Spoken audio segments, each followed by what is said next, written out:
तो अब वैसे तो जैक स्नाइडर का स्नाइडरवर्स आने से रहा, लेकिन आपके मन में एक क्वेश्चन आ रहा होगा कि व्हाट इफ स्नाइडरवर्स रिलीज हो जाता तो फिर जस्टिस लीग 2 और 3 में क्या होता और डार्क साइड की स्टोरी लाइन कैसे एंड होती। जैक स्नाइडर के जस्टिस लीग में ऐसा पहली बार हुआ कि डीसी का अल्टीमेट विलन बिग स्क्रीन में दिखा। इससे पहले हमने डार्क साइड को बहुत सारे एनिमेटेड फिल्म्स और शो में देखा ही था, लेकिन स्नाइडर कट में ये इस न्यू गॉड की पहली सिनेमैटिक अपीयरेंस थी जो कि बहुत ही जबरदस्त थी। लेकिन सिंस अब स्नाइडरवर्स रिस्टोर नहीं हो रहा तो मैं आज बात करूंगा कि डार्क साइड की स्टोरी लाइन क्या होती जस्टिस लीग 2 और जस्टिस लीग 3 में, और एट द एंड वो कैसे हार जाता। तो जैक स्नाइडर के विजन को सलामी देते हुए let's begin the video.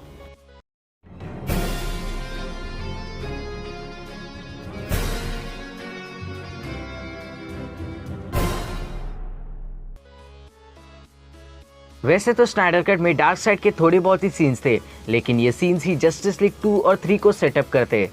Dark side God बनने से पहले उक्सस नाम से जाना जाता था, जिसने कि हजारों सालों पहले धरती पर इन्वेड किया था। तभी उसने धरती पर एंटी लाइफ इक्वेशन देखा, लेकिन सिंस अर्थ पर अमेजॉन्स, अटलांटियस, ह्यूमंस, ओलंपिक गॉड्स और इवन ग्रीन लैंटर्न भी थे, तो छोटा सा उक्सस क्या ही उखाड़ पाता, और फिर उक्सस हार कर वापस अपने घर चला जाता है। लेकिन सालों बाद मदर बॉक्सेस की तलाश में स्टेपनवुल्फ धरती पर इन्वेड करता है, और फिर उसे धरती पर ही एंटी लाइफ इक्वेशन महसूस होता है, और फिर स्टेपनवुल्फ डार्क साइड को अर्थ ही वो प्लैनेट है जिससे कि डार्क साइड कभी नहीं हारा पाया ये बात बता देता है। और इतनी कसर कम थी कि स्टेपनवुल्फ की मौत से डार्क साइड और गुस्सा हो जाता है, जिससे कि जस्टिस लीग 2 और जस्टिस लीग 3 सेटअप हो जाती है। जस्टिस लीग 2 डार्क साइड के स्टोरी आर्क को और एक्सपेंड कर देती, जो कि काफी बड़ा इंपैक्ट डालती नाइटमेयर सीक्वेंस की तरफ। जस्टिस लीग 2 में लेक्स लूथर अपनी इनजस्टिस लीग फॉर्म करता और फिर ये सारे मिलकर जस्टिस लीग का सामना करते। ये second instalment films comic book fans के लिए काफी इमोशनल और ग्रेट होती, क्योंकि फाइनली डीसी के ग्रेट सुपर हीरोज और डीसी के ग्रेट सुपर विलन्स एक ही लाइव एक्शन फिल्म में एक साथ दिखते। और फिर एंड में स्टेपनवुल्फ की तरह डार्क साइड भी बूम ट्यूब की मदद से धरती पर इन्वेड करता और लेक्स लूथर की मदद से एंटी लाइफ इक्वेशन हासिल कर लेता। और फिर यही से साइबोर्ग का विजन सच हो जाता है, जहां की बजाय सुपरमैन को मारे डार्क साइड उसे अपने वश में करने का प्लान बनाता है।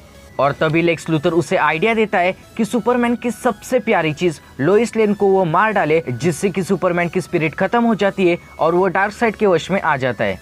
और अब 5 साल बाद नाइटमेयर सीक्वेंस की शुरुआत हो चुकी है, जिसमें कि डार्क साइड ने अर्थ को डिस्ट्रॉय कर दिया है। अब जस्टिस लीग 3 में बैटमैन का नाइटमेयर वाला फ्यूचर हमें दिखता है, जिसमें कि बचे हुए सारे super heroes Batman, Mera, Cyborg, Flash और जोकर इस रियलिटी को अंडो करने की कोशिश करते हैं। और यही से शुरू होती है फ्लैश के टाइम ट्रैवल वाली जर्नी, जो कि पास्ट के बैटमैन को होने वाली मुसीबतों के बारे में बताता है, जो कि बैटमैन और सुपरमैन के इस सीन में हमने देखा ही था, जब वो वार्न करता है बैटफ्लैग को कि Lois Lane is the key. और कसम से ये एक ईस्टर एग इम्पोर्टेंट था जस्टिस लीग 3 और स्नाइडरवर्स के एंड के लिए। लेकिन इस चीज को करने के लिए भी बहुत बड़ी मुश्किल थी लीग के सामने। फ्लैश को टाइम ट्रैवल करने के लिए सिर्फ एक ही चांस मिलता, क्योंकि अगर ये चांस फेल हो जाता तो इनको प्लैनेट बचाने के लिए 1 साल और रुकना पड़ता। फिर वो फ्लैश के लिए बड़ा सा कॉस्मिक ट्रेडमिल सेट करते हैं और फिर जैसे तैसे फ्लैश अपने सफर पर निकल पड़ता है, जिसमें कि उसे पास्ट के बैटमैन को वार्न करना है ताकि डार्क साइड का डिस्ट्रक्शन कभी ना हो। लेकिन तभी सुपरमैन की एंट्री हो जाती है, जैसे कि हमने स्नाइडर कट के एंड क्रेडिट सीन में देखा था। सुपरमैन ऑलमोस्ट इस प्लान को नाकाम कर ही देता है, लेकिन फ्लैश टाइम ट्रैवल करने में कामयाब हो जाता है। लेकिन सुपरमैन बचे हुए सारे लीग मेंबर्स को मार देता है।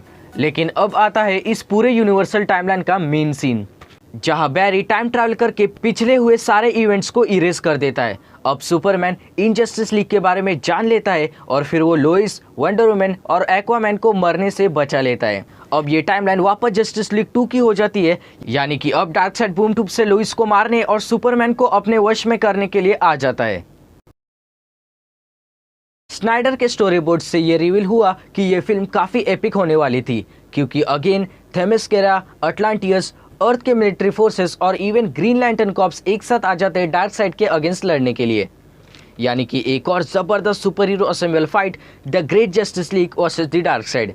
सोच के ही देखिए, अगर ये मूवी रिलीज हो जाती तो कितनी बड़ी सिनेमैटिक एक्शन मास्टरपीस बनती। अब बात करते हैं फाइनल फाइट के बारे में। और फिर फाइनल सीन में साइबोर्ग सारे मदर बॉक्सेस को ओवरलोड कर उन्हें डिस्ट्रॉय कर देता है, जिससे कि डार्क साइड कमजोर पड़ जाता है और फिर बैटमैन अपना हीरोइक सैक्रिफाइस कर देता है, क्योंकि फिर डार्क साइड ओमेगा बीन से बैटमैन पर हमला करता है और यहाँ कमजोर डार्क साइड हार जाता है। लेकिन ये सब पॉसिबल होता है बैटमैन के सैक्रिफाइस की वजह से, जिससे कि लोइस लेन भी बच जाती है और सुपरमैन कभी वश में नहीं हो पाता। और यही खत्म होती है बैटमैन की लेगेसी, जहां वो यूनिवर्स बचाने के लिए अपने आप को फाइनली सैक्रिफाइस कर देता है। I often wonder, how many alternate timelines do you destroy the world because, frankly, you don't have the cojones to die yourself? और शायद कहीं ना कहीं जोकर का ये डायलॉग ही वो रीजन बना कि फाइनली बैटमैन ने अपने आप को सैक्रिफाइस कर दिया। सोच के ही देखिए ये सीन कितना इमोशनल होता। एंड गेम में आयरन मैन की बाद सुपर हीरो फैंस के लिए ये दूसरा सबसे भयानक इमोशनल सीन होता। और इन सब के बाद फाइनली जैक स्नाइडर का स्टोरी आर्क खत्म हो जाता है। तो प्लीज़ वीडियो को लाइक, शेयर और चैनल को सब्सक्राइब कर दीजिए। और हाँ, वीडियो खत्म करने से पहले मैं आपको एक और इम्पोर्टेंट बात बताना चाहूँगा कि प्लीज़ मेरे इस एकमात्र वीडियो पर सिर्फ 10 लाइक्स मिल जाए तो मैं ओरिजिनल DCU टाइमलाइन के डार्क साइड के फ्यूचर को भी डिस्कस करूँगा। तो बस आज के लिए इतना ही। अगर आपको इस वीडियो में देख के कुछ भी पसंद आए तो प्लीज़ वीडियो को लाइक और चैनल को सब्सक्राइब कर दीजिए। मैं मिलता हूँ आपको और interesting Marvel, DC, Netflix, Hollywood related topics के साथ। तब तक के लिए जय हिंद, वंदे मातरम। और प्लीज़ सब्सक्राइब कर दो यार।